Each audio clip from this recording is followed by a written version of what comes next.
আচরণবিধি লঙ্ঘন এবং প্রচারণা চলছে, যে প্রচারণাটা এখন নিষিদ্ধ, সেই বিষয়গুলোকে আমরা অবহিত করেছি। কিন্তু আমরা অত্যন্ত দুঃখের সাথে জানাতে চাই, বর্তমান পর্যন্ত কিন্তু আমাদের ডাকসু নির্বাচন কমিশন একটি কথাই বলছে যে আমরা দেখছি দেখছি দেখছি, আমরা মিটিংয়ে বসবো, আমরা দেখব, এই কথাগুলো। কিন্তু এখনো পর্যন্ত তাদের পক্ষ থেকে যারা আচরণবিধি লঙ্ঘন করেছে তাদের বিরুদ্ধে কিন্তু ন্যূনতম কোনো পদক্ষেপ গ্রহণ করা হয়নি।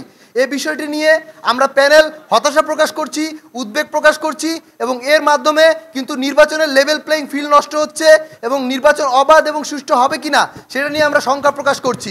একই সাথে সাথে আমরা বেশ কিছু যৌক্তিক দাবি করেছি, কিন্তু সেই যৌক্তিক দাবি প্রশাসনের পক্ষ থেকে এখনো আমরা ইতিবাচক কোনো সাড়া পাইনি। যার মধ্যে একটি হচ্ছে, আপনারা জানেন যে আমাদের নীলক্ষেতের ওপাশে যে দুটি হল রয়েছে, মেয়েদের হল, ওই দুটি হল কুয়েত পত্রী হল এবং ফজিলাতুন্নেসা হল, তাদের যাতে ভোটদানের সুবিধার জন্য আমরা কিন্তু ওইখানের যে একাডেমিক বিল্ডিংটি রয়েছে সেখানে আমরা ভোট কেন্দ্র দেওয়ার কথা বলেছি। কিন্তু বিশ্ববিদ্যালয় প্রশাসন বারবার বলছে তারা কিন্তু বিশ্ববিদ্যালয় ক্লাবে কিন্তু সেটা দিবে। আমরা দুটি বিষয় মনে করি, একটি হচ্ছে সেটি হল থেকে দূরে হওয়ায় নারী শিক্ষার্থীদের সমস্যা হবে, এবং একই সাথে সাথে ওইটা কিন্তু আমাদের শিক্ষার্থীদের জন্য কমফোর্টেবল কোনো জায়গা না, ওইখানে কিন্তু আমাদের শিক্ষার্থীদের কোনো যাতায়াত নেই। সুতরাং ওই জায়গাটি ভোট কেন্দ্র নিয়ে আমাদের কিন্তু তুমুল আপত্তি রয়েছে এবং আমরা প্রশাসনকে একই সাথে জানিয়েছি। আপনারা বিশ্ববিদ্যালয় ক্যাম্পাস প্রদক্ষিণ করলে দেখতে পাবেন যে বিভিন্ন প্রার্থী কিন্তু তার নিজের নামে ব্যানার করে কিন্তু নানা ফরম্যাটে সেটা প্রচার করছে। এটার মধ্য দিয়ে আমরা মনে করি অন্য প্রার্থীদেরকে পিছিয়ে ফেলা হচ্ছে এবং লেভেল প্লেইং ফিল্ড নষ্ট হচ্ছে। এ বিষয়ে বিশ্ববিদ্যালয় প্রশাসনের কাছে ছবি সহ সুনির্দিষ্ট অভিযোগ দেওয়া হলেও কিন্তু বিশ্ববিদ্যালয় প্রশাসন এবং নির্বাচন কমিশন কিন্তু কোনো পদক্ষেপ গ্রহণ করেনি।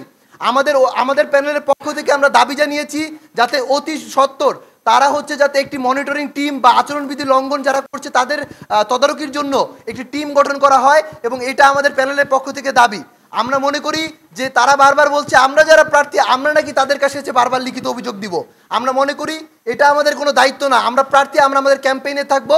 নির্বাচন কমিশনের দায়িত্ব যে কারা আচরণবিধি লঙ্ঘন করছে তারা সেটা তদারকি করবে।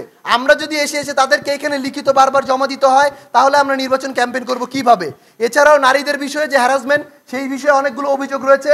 আমি নিশু আপুকে অনুরোধ করবো সেগুলো বলার জন্য। নির্বাচনকে কেন্দ্র করে দেখছি যে বিভিন্ন অনলাইন পেজগুলোতে এবং সাইবার স্পেসে নারীরা অনেক বেশি হ্যারাসমেন্টের শিকার হচ্ছেন, এবং আমরা কিন্তু পরশুদিন যে প্রেস ব্রিফিংটি করেছিলাম বিকেল 5টায় মধুতে, আমরা কিন্তু সেখানেও বলেছি যে বিশ্ববিদ্যালয় প্রশাসনকে ঢাকা মেট্রোপলিটন সাইবার ইউনিটের সাথে কথা বলে একটি সাইবার সিকিউরিটি সেল যত দ্রুত সম্ভব এটি তৈরি করতে হবে। এবং একই সাথে আমরা আরও কিছু কনসার্নিং বিষয় খেয়াল করেছি, সেটা হচ্ছে আমাদের ঢাকা বিশ্ববিদ্যালয় থেকে যে ভোটার তালিকাটি প্রকাশ করা হয়েছে সেখানে কিন্তু সবার তথ্যসমূহ উন্মুক্ত রয়েছে এবং ছবি সহ, এবং যে কেউ চাইলেই কিন্তু এই তথ্য ডাউনলোড করে নিতে পারছে।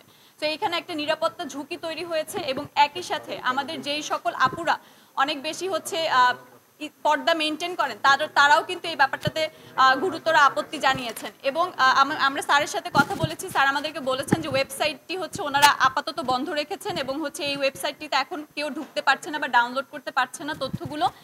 কিন্তু এটা স্যার মাত্রই আমাদেরকে জানিয়েছেন, এটা আমাদের একটা আবার চেক করতে হবে যে এটা কি আসলেই এমন কিনা। এবং আমরা ওনাদেরকে অনুরোধ করেছি যে যেই সকল শিক্ষার্থী চাচ্ছে না ওনাদের তথ্য বা ওনাদের ছবি বাহিরে আসুক, ওনাদের তথ্যগুলো যাতে সরিয়ে নেওয়া হয় যত দ্রুততম সময়ের মধ্যে সম্ভব হয়।